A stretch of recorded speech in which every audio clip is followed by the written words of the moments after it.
آج اگر آفاق یہ کہتا ہے کہ اگر کوئی کراچی صوبے کی بات کر رہا ہے تو یہ کراچی صوبے کا نعرہ میرا نہیں ہے، میری قوم کا نہیں ہے، یہ کراچی صوبے کا نعرہ پنجابی اشرافیہ کا ہے جو میری قوم کو تیسری مرتبہ تقسیم کرنا چاہتی ہے۔ اور کیسے تقسیم کرنا چاہتی ہے؟ ظاہر ہے جب آپ کراچی صوبے کی بات کریں گے تو شہداد پور کے اندر رہنے والا مہاجر کیا اس رد عمل کے اندر مارا نہیں جائے گا، کچلا نہیں جائے گا، اس کے گھر نہیں جلیں گے؟ ٹنڈو آدم کے اندر کیا مہاجر محفوظ رہے گا؟ ٹنڈو الیار کے اندر کیا مہاجر محفوظ رہے گا؟ کیا جب آپ کراچی کو صوبہ بنانے کی بات کریں گے تو حیدرآباد کے مہاجر کیا آپ سے محبت کریں گے؟ کیا آپ نے قوم کو تقسیم کر دیا؟ آفاق نے اسی وجہ سے آپ کی سپورٹ میں، آپ کے بھروسے پر، اس امید پر کہ مہاجر قوم کے لوگ میرے ساتھ ہیں، کچھ لوگ تو میرے ساتھ ہیں، اس امید پر آفاق نے یہ بات کہی اور میں نے کہا کہ آخری سانس تک لڑوں گا، میں اپنی قوم کو تقسیم نہیں ہونے دوں گا، میں نہ مہاجر قوم کو تقسیم ہونے دوں گا، نہ میں مہاجر قوم کی وراثت کو تقسیم ہونے دوں گا۔ مہاجر قوم کی وراثت کیا ہے؟ میرے قوم کے لوگوں کے جو باغات ہیں، خانزادہوں کے، قائم خانیوں کے، جو انٹیریئر سندھ کے اندر باغات ہیں، جو ان کے گھر ہیں، ان کی رہائشیں ہیں، میں ایسے حالات کیوں پیدا کروں کہ میری قوم کے لوگوں کی جائیدادیں خطرے میں پڑ جائیں؟ میری قوم اپنے بلبوتے پر، اور میں ہمیشہ کہتا ہوں میری قوم کے فیصلے میری قوم خود کرے گی، میری قوم کے فیصلے کو بند کمرے میں کیوں کرے؟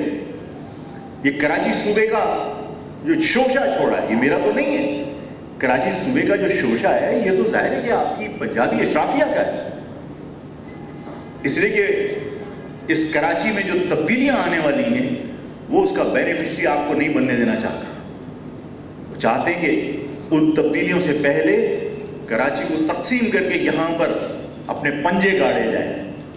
میری قوم کے لوگ جو پورے سکھر تک آباد ہیں، میں انہیں تنہا نہیں چھوڑ سکتا، میں انہیں تقسیم نہیں کر سکتا۔ میں چاہتا ہوں کہ اگر میری قوم یہ فیصلہ کر لے کہ ہاں صوبہ چاہیے تو صوبہ انتظامی بنیادوں پر نہیں چاہیے۔ اس پاکستان کو بنے کتنا عرصہ ہو گیا؟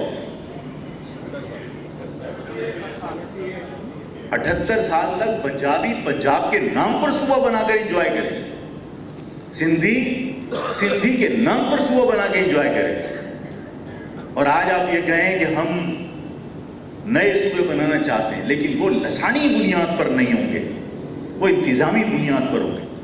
75 سال انجوائے کرنے کے بعد اب اگر مہاجر قوم کی باری اور مہاجر قوم اپنے اتحاد سے اگر صوبہ حاصل کرنا چاہتی ہے وہ انتظامی یونٹ نہیں ہوگا۔ اگر سندھی کا صوبہ ہو سکتا ہے تو مہاجروں کا اپنا صوبہ کیوں نہیں ہو سکتا؟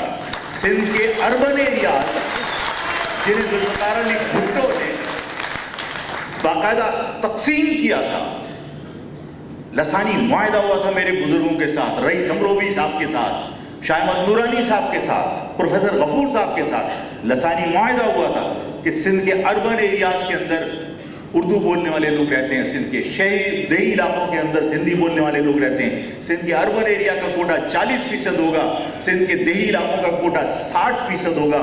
اگر ڈپٹی کمشنر اربن ایریا کا ہوگا تو رورل ایریا کا کمشنر ہوگا، اگر ڈپٹی کمشنر رورل ایریا کا ہوگا دیہی علاقے کا تو شہری علاقے کا کمشنر ہوگا، اگر وزیر اعلیٰ دیہی علاقے کا ہوگا تو گورنر شہری علاقے کا ہوگا۔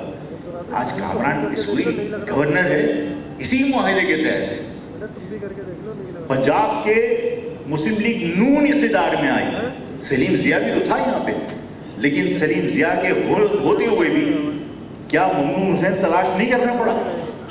پیپلز پارٹی کے پاس ان کے وفاداروں کی کمی تو نہیں تھی۔ جب پیپلز پارٹی نے اپنا گورنر تعینات کرنا تھا تو کمال اصفر ڈھونڈ کے لانا پڑا نا اربن ایریا کا، معاہدہ ہے یہ۔ اور جب بھٹو نے لکیر کھینچ دی تھی کہ یہ اربن ایریا مہاجروں کا اور جب دیہی علاقہ سندھیوں کا، تو اگر صوبہ بنے گا تو اربن ایریاز کے اوپر بنے گا۔ یہ کراچی پر بنا کر میں اپنی قوم کو اور اپنی قوم کی وراثت کو تقسیم نہیں کرنے دوں گا۔